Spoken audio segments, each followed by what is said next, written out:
Hello and welcome back. In today's video, we're going to be taking a look at an element that the world, as we know it, could not live without. Copper. It's used in currency, communications, and electricity that's being used to power the device that you're looking on.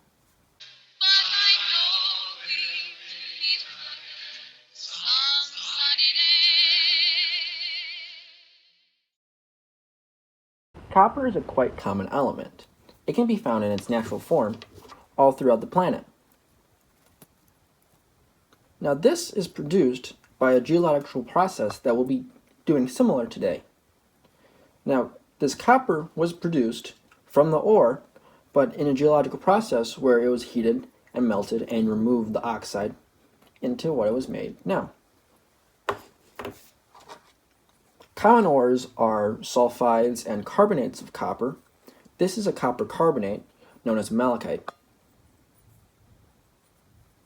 Malachite is a copper carbonate which is easily liberated and made into the copper metal. This can be done by a reduction reaction, where we take the copper carbonate, heat it up to form copper oxide, then take that copper oxide and remove that oxide by adding a reducing agent, such as carbon, which we made in a previous video. This carbon bonds with the oxide, taking it away, and leaving us with just the regular metal. The carbon also protects from oxides going back in and producing more copper oxide. The exact discovery of copper has not been known due to the fact that it's been around since ancient times. It's a very common metal back in ancient times due to the fact that it was found in these nice hunks that were already pre-made, which allowed you to beat them with a rock into any shape that you need and use them for a tool. The issue is copper is pretty flexible, so these tools would often break quite quickly. Then you get into the different alloys, which I'll be covering more in my next video. Now, this copper shares the group with silver and gold, so they have about the same properties. They have strong thermal conductivity, strong electricity conductive, and they're quite good materials to be used in electronics. That's why you commonly find wires inside houses as the wires, and inside phones as the tracings, and gold makes great contacts. That's why it's used to electroplate over things, so there's better contact. Now the copper will oxidize in air and form this nice green patina. Same thing happens with the Statue of Liberty. This also protects the copper from further oxidation. You can see this on pennies, where they start out a nice shiny color and slowly turn a brownish color, which is the oxidization taking over and protecting them from further destruction. Now this is great for copper roofing because once that patina forms, those roofs will last far more than conventional roofs. Copper is also used in piping as it does not react with water, but it also will react with the atmosphere, creating a protective layer, which then allows it to do its job quite well.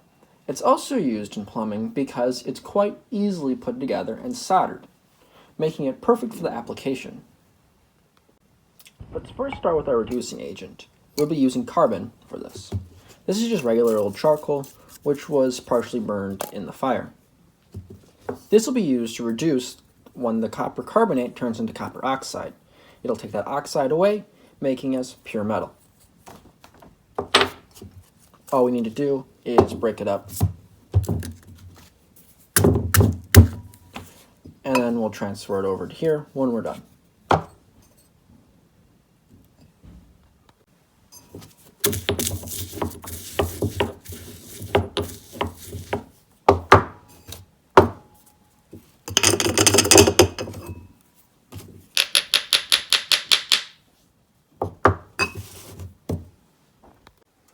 While our carbon is powdered up, there's a little bit of water in it, so I'm going to throw it over on the hot plate and get it evaporating off.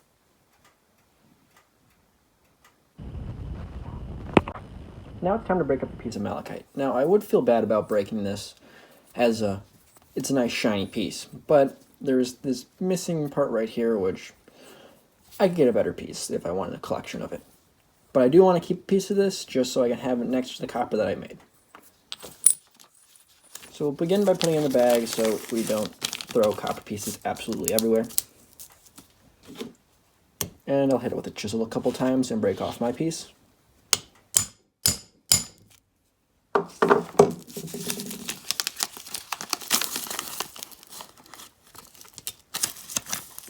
We'll keep these two pieces and the rest will break up.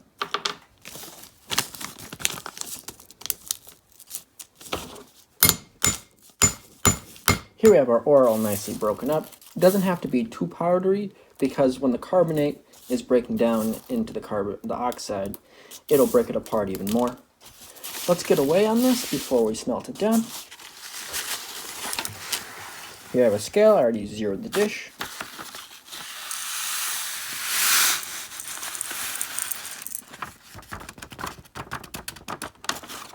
And it looks like we have 39.09.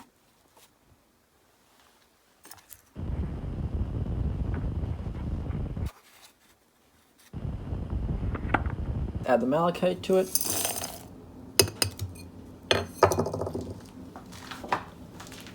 Mix it up a bit.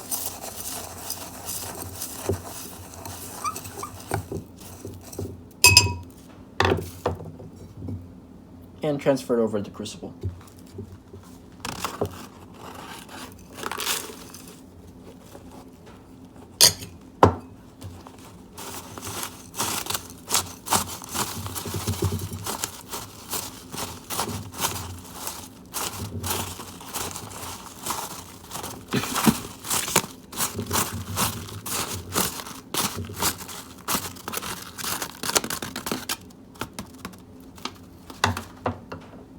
Carbon's some quite messy stuff. Now the crucible itself is made out of carbon because it's graphite, so the malachite will also react with the crucible. The rest of the steps will be done outside due to the fact that it will be off-gassing carbon dioxide. Our crucible is now in the furnace. Let's turn it on. And we're going to stay around 2000 degrees Fahrenheit as it's above the melting point of copper and it'll help drive off the carbon dioxide and the carbonate. We'll be back when this all is heated up. Now we're up to the temperature where we'll start seeing stuff. Let's open it up and take a look. You see it flashed over when I opened it up, exposing it to oxygen. Let's close it back down and come back in a little bit. Now the thermocouple in this is on the outside of the crucible, so that temperature isn't the exact temperature of the center. So we're going to give it some time to equalize to the center. It's been sitting around 1970s, so let's give it a mix.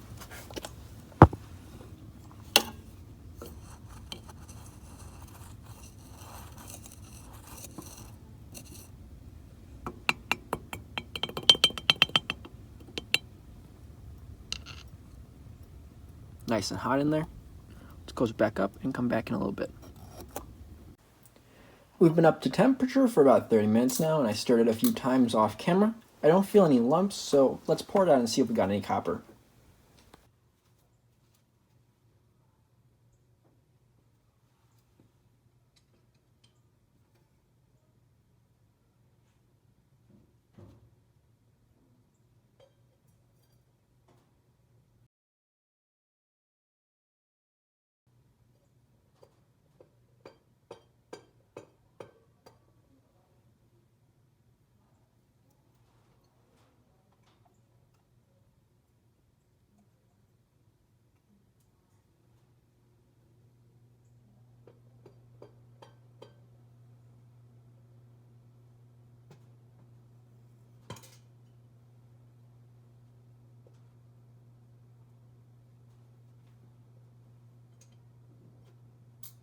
I went ahead and added some water to it to cool it off.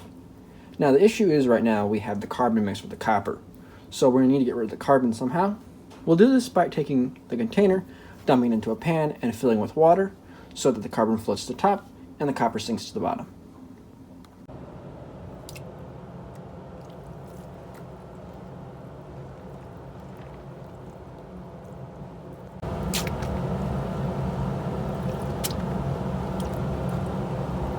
And there we have our copper. Here's what we made. There's a lot of really fine stuff in there that I won't be able to get out just by taking and pinching it out. So I'm going to get a little pipette and suck that all up and put it into a little container. And then we'll weigh the rest.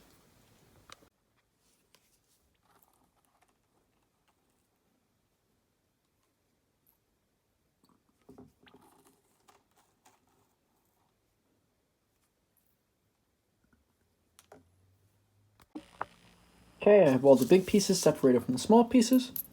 Let's weigh up the dried big pieces. And we're at around 16.89 grams.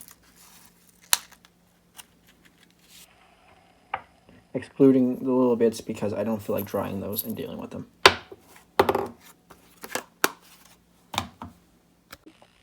And now we're up to 4. Carbon, our hydrogen, our oxygen, and now our copper, our first metal.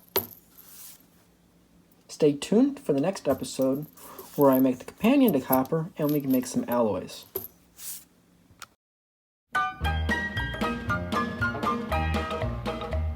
Well, I don't know, but I've been told uranium ore's worth more than gold. Sold my cad, I bought me a Jeep, I got that bug and I can't sleep. Uranium fever has gone and got me down. Uranium fever is spreading all around.